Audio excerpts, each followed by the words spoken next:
That boy bad. That boy bad. Boom. Oh, damn, Greeny. That boy bad. That boy bad. My goodness, Greeny. That boy. Watch him. Come here. Where you going? Oh, my goodness. That boy bad. Let's do it again. All right, Harry Douglas in studio. We've got NFL football. You know what it's time for. Take it away. Joe Smo, you ready? I think so. Okay, number one, this week on That Boy Bad, we have running back Keaton Mitchell. Now, what I love about this young man, he is a second-generational kid. His father played for the Baltimore Ravens. Nice hole from the offensive line. Your job is to make sure you can make one guy or multiple guys miss as a running back. Does a great job, goes to the outside, cuts it back up, gets into the end zone for a 22-yard touchdown. Watch it from the back end. One-on-one with the safety, I make you miss. A nice block by the wide receiver. Keaton Mitchell, that boy bad. Now, number two this week. Pick the leg up? Be quiet, Joe. That's just me. Joe, That's just me. Joe, don't talk while I'm doing that boy bad. Go. Just be quiet and do the move. Number two on the list this week, we have Jamar Chase at the wide receiver position. 4 catches for 77 yards. He runs a simple out route in tight turns. There's a reason why he was the Triple Crown winner last year. Watch this. Son, if you can't tackle one-on-one in the National Football League, we're going to sit you down. Jamar Chase says, look how easy this is. Easy money. I got this ball from my boy, Joe Cool. Jamar Chase, Joe, that boy bad. Good job taking the coaching. Last but not least, we have a rookie for the Baltimore Ravens, LaJohntay Wester. Now, his coach at Colorado was prime time. Deion Sanders. But look at him doing his own Deion Sanders prime time impersonation on the 87-yard punt return for a touchdown. Go, LaJohntay, go. I say it again. Go, LaJohntay, go. This is how you make a team if you're a rookie. You get an opportunity back there on the punt return, you look it in number one. You make guys miss. You're running in traffic. Little stiff arm for this guy. You high step a little bit. You break another tackle. Look at the punter. He doesn't really want to tackle. But then you go, LaJohntay, go, baby. Make the team. LaJohntay Wester, that boy bad. Roz, what do you think?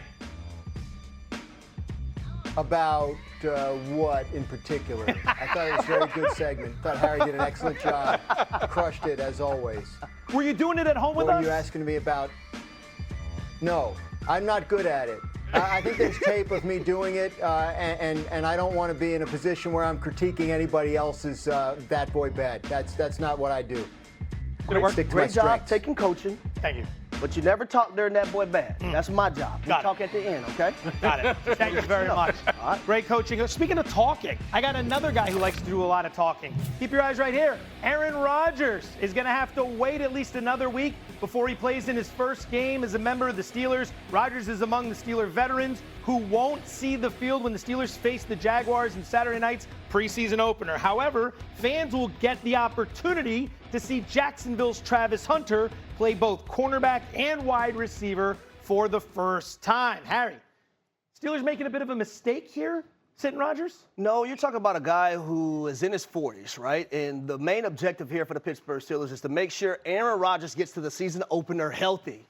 Now, if no one else as a starter is playing for the Pittsburgh Steelers, why would I trot my 40-plus-year-old quarterback out there for him to get whacked left and right? So I love this move by the Pittsburgh Steelers and also Mike Tomlin. You're doing the right thing, just like Spike Lee said. What? He's 41. He's 41 years old. Like, he's just not going to play. Like, and on top of that, if your other starter's not going to play, you damn sure not going to put your 41-year-old quarterback out there. So this is just an easy decision by Mike Tomlin and company. Graj, you agree? Do you think the Steelers are making a mistake here at all with Rodgers not playing? I mean, look, no, I think having Rodgers on the team might be a mistake, but I think not, since he is, I don't think not playing him in the preseason is a mistake. He is, to these guys' point, he's over 40. He's also a guy, by the way, like, he knows what he needs to do to get ready for an NFL season at this point in his career. So I think he's involved in these decisions, the coaching staff involved in these decisions. I think each team is making its own decisions about who to play, who not to play. And to Harry's point, too, if you're not playing your first-string offensive line in this game, you should not be playing your first-string 41-year-old quarterback in this game either. That's the Steelers side of the equation, which generally Rodgers is the A1 story when you're talking about anything involving Rodgers. But the real story for many, including us right here, is that Travis Hunter is going to play both sides of the ball for the first time at the professional level. Hunter's quarterback, Trevor Lawrence, jokingly spoke about which side of the ball he'd love to see his new teammate on. Selfishly, yeah, I definitely want him on offense more. I told him, it's like, do you want to come catch touchdowns, or you want to maybe break up a pass or two a game? Like, that's the decision you got to make. Hey, Graz, do you think the Jags are hurting Trevor Lawrence's development at all by not putting Hunter exclusively on the offensive side of the ball? I think that's a conversation that could be had once final decisions are made about how Travis Hunter is going to be deployed, but they haven't been. And I think it's really important for people to understand what the Jaguars are doing, which is they feel they have a special player who can help them on both sides of the ball in a significant way. And they are spending this offseason and this month of August to try and figure out what that looks like. How much do they need to use him on offense? How much do they use him on defense? Do the answers to those questions depend on the week, the injury situation on the rest of their roster, the opponent they're facing and which they might need more of that particular week? The Jaguars believe that they drafted a player who changes the math, who effectively gives them an extra player every week that the other team does not have.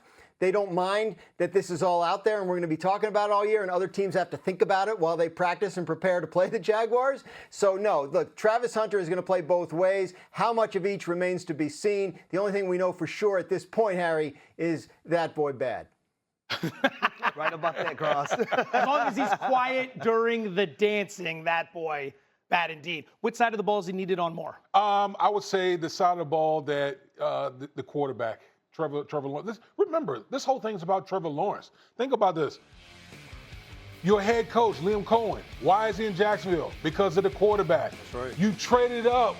You traded up for Travis Hunter. Why? A big part of that is to help the quarterback. You have to get return on an investment in your Jacksonville Jaguars as far as Trevor Lawrence is concerned. You're paying him like north of $50 million per year. 55 to be exact. 55 to be exact. Thank you. And so for me, I need to get return on investment, and so the offensive side of the football is going to take more precedence. Do you think they're going to hurt Lawrence's development if they spend a little too much time on the defensive side with Hunter? Oh, I laugh when you ask me that question. Is it going to hurt Trevor Lawrence in his development? He's going into year 5, folks. This is his 3rd head coach. If we're talking about Travis Hunter playing both ways is going to hurt the development of Trevor Lawrence, then do you have the right quarterback, in my opinion? Let's not forget, he had a wide receiver by the name of Brian Thomas Jr., who was 3rd in receiving yards in the NFL last season. Now, Travis Hunter is going to be a great addition to that wide receiver group, and he's going to assist Trevor Lawrence. But to say that he's going to hurt Trevor Lawrence's development, I believe that's reaching. Keep another thing in mind. The head coach, Liam Cohen, was the offensive coordinator in Tampa Bay last season. That was Baker Mayfield's best statistical season by a mile last year with Cohen. Bringing him in, that's what's supposed to take the development to the next level. Hunter helps, but Graz, Liam Cohen, and Lawrence themselves should be able to take this thing to another level. Should they? Should they not, I should say? Yeah, and when I was at Jaguars camp last week, I talked to Liam Cohen about Trevor Lawrence and his development. Trevor Lawrence is still 25 years old. I think a lot of people don't realize that, how young he still is. So Liam Cohen working with him on progression reads, which has been an issue for him throughout his career, and working with him on getting up to speed with a very young wide receiver room. De'Ami Brown is the most veteran wide receiver that the Jaguars have in their wide receiver room. So all these roles, including Brian Thomas, by the way, who is learning a new offense along with everybody else, have to be sorted out. And I think that the Jaguars view this as a growth opportunity for Trevor Lawrence, and they think they have the right people in place to manage it. One thing for sure, trading up and drafting him, this is the most we've talked about the Jags in the preseason ever. Yep. Like, it's paying dividends. Well, in a positive light, right? Because, since Trevor Lawrence has been drafted, it hasn't been a positive light that we talked about the Jags. No, not at all. A trip to